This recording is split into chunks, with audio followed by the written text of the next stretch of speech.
वज़ीर-ए-आज़म शहबाज शरीफ ने कहा, पाकिस्तान की मईशत मुस्तहकम हो चुकी है, मुल्क तरक्की और खुशहाली के सफ़र पर गामज़न है। आलमी रेटिंग एजेंसी फिच ने पाकिस्तान की मईशत को मुस्तहकम करार दिया है। इज्तिमाई काविशों से पाकिस्तान का नाम बुलंद होगा। NFC में बलूचिस्तान का कोटा डबल कर दिया गया। बलूचिस्तान के खूनी ट्रैक को हाईवे बनाने जा रहे हैं। ये बलूचिस्तान के अवाम के लिए तोहफा है। बलूचिस्तान में फासले ज़्यादा हैं। बलूचिस्तान के अवाम को ऐसा मंसूबा चाहिए था जो तमाम अक़वाम के दिल की आवाज़ हो। Army chief general Syed Asim Munir ने कहा, शोहदा का एहतराम हर पाकिस्तानी के लिए मुकद्दस है। आज का अमन आज़ादी उन शोहदा की कुर्बानियों की मरहून मिन्नत है। शोहदा की कुर्बानियाँ मादरे वतन के लिए बेनज़ीर और नाकाबिले फरामोश हैं।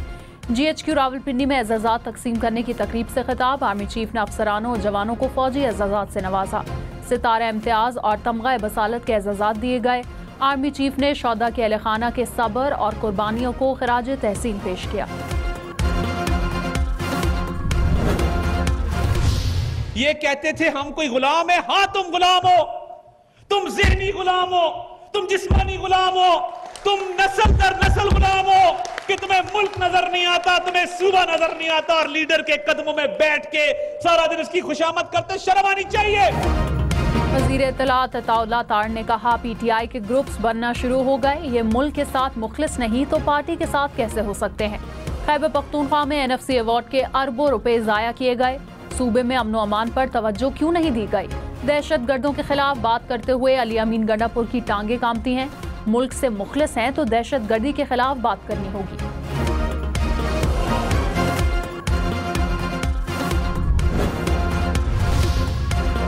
चीफ जस्टिस याहिया अफरीदी ने कहा, जिसने 9 मई को आग लगाई उस पर हम प्रोसिक्यूशन के साथ हैं। साजिश के इल्जाम पर किसी को ऐसे जेल ना रखें।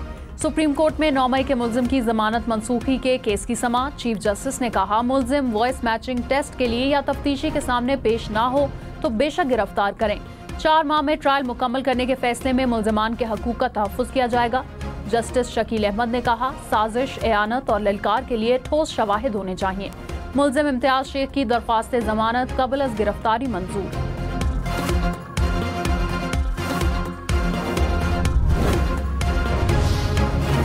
चीफ जस्टिस याहिया अफरीदी की ज़ेर सदारत जुडिशल कमीशन का इजलास। जस्टिस अली बाकर नजफी और जस्टिस अकील अब्बासी को आईनी बेंच का हिस्सा बनाने की मंजूरी।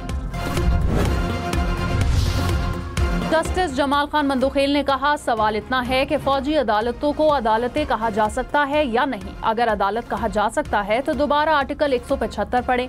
फौजी अदालतों में सिविलियन ट्रायल से मुतालिक केस की समाअत में रिमार्क्स। कहा, अगर कोई मुल्जिम अपील में जाकर कहे उसे फेयर ट्रायल नहीं मिला तो क्या होगा। रिकॉर्ड उसे फराहम किया नहीं जाता, वो कैसे साबित करेगा कि वो दुरुस्त कह रहा है। जस्टिस मुसरत हिलाली ने कहा, वो ऐसा कहते तो फिर जाते कहाँ। लोगों के साथ जो कुछ हुआ वो काफी कुछ बता चुके हैं।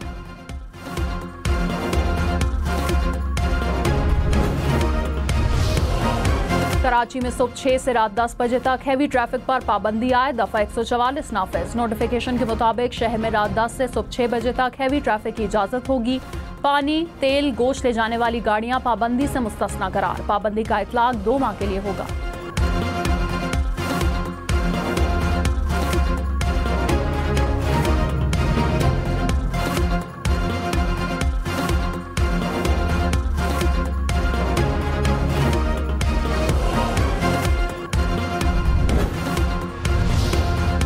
पाकिस्तान और हंगरी के दरमियान मुफाहमती यादाश्तों पर दस्तखत। वीज़ा फ्री डिप्लोमेटिक पासपोर्ट, आसार कदीमा और सकाफती विरसे के शोबे में MOU पर दस्तखत। वज़ीर ख़ारजा इसहाक़ डार ने कहा कि हंगरी के सरमायाकारों के लिए पाकिस्तान में वसी मौक़े मौजूद हैं। GSP+ के लिए हिमायत पर हंगरी के शुक्रगुजार हैं। हंगरी के वज़ीर ख़ारजा और तजारत ने कहा कि पाकिस्तान के साथ ताल्लुकात को अहमियत देते हैं। दोनों ममालिक के ताल्लुकात कई बरसों पर मुहित हैं।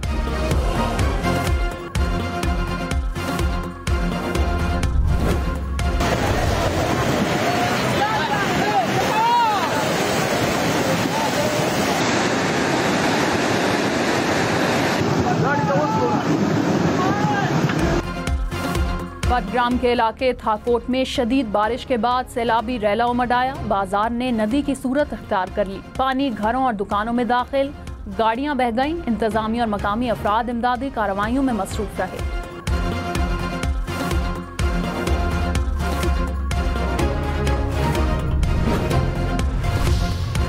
इस्लामाबाद में बारिश और शदीद आलाबारी, दीवार गिरने से 2 नौजवान जान बहक, 1 बच्चा जख्मी। ओले पड़ने से गाड़ियों की स्क्रीनें और शीशे टूट गए, सड़कें बर्फ से ढक गईं, गाड़ियां फंस गईं, शहरी धक्के लगाते रहे, ट्रैफिक सिग्नल्स भी आलाबारी की जद में आ गए। आलाबारी से इमारतों और घरों की खिड़कियां भी टूट गईं, छतों पर लगे सोलर पैनल भी महफूज न रहे, दरख्तों की टहनियां टूट गईं, पार्लियामेंट हाउस के सामने सड़क तालाब बनी रही, ट्रैफिक की रवानी मुतासिर रही। रावलपिंडी में भी बादल जमकर बरसे।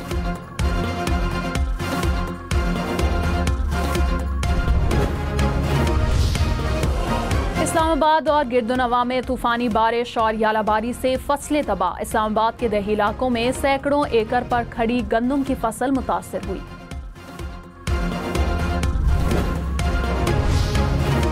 अवाम पाकिस्तान पार्टी के रहनुमा शाहिद खाकान अब्बासी ने कहा कि हुकूमत ने वोट की खातिर किसान को कुर्बान कर दिया। जो हुकूमतें मुंतखब नहीं होती वो ऐसे ही फैसले करती हैं। किसानों की आवाज सुनने वाला कोई नहीं, सब तमाशाई हैं। किसान सस्ते दामों गंदम बेचने पर मजबूर हैं। आज नहीं तो कल गंदम की इंपोर्ट की तरफ जाना पड़ेगा। वफाक और सूबाई हुकूमतों की किसान की बात सुनना पड़ेगी। ये मुमकिन नहीं कि आटा तो सस्ता मिले लेकिन किसान तबाह हो जाए। वज़ीर तवानाई सिंध नासिर शाह ने कहा, दरियाए सिंध से नहरें निकालने का मामला पीपल्स पार्टी की रेड लाइन है। लगता है मसले का हल निकल आएगा। अगर मामला आगे बढ़ा तो पीपल्स पार्टी हुकूमत से अलहदा हो जाएगी। Opposition leader Sindh assembly Ali Khurshidi ने कहा, सिंध के पानी पर सिंध का हक है, पानी पर कोई समझौता नहीं करेंगे, सूबे के हकूक की जंग लड़ते रहेंगे।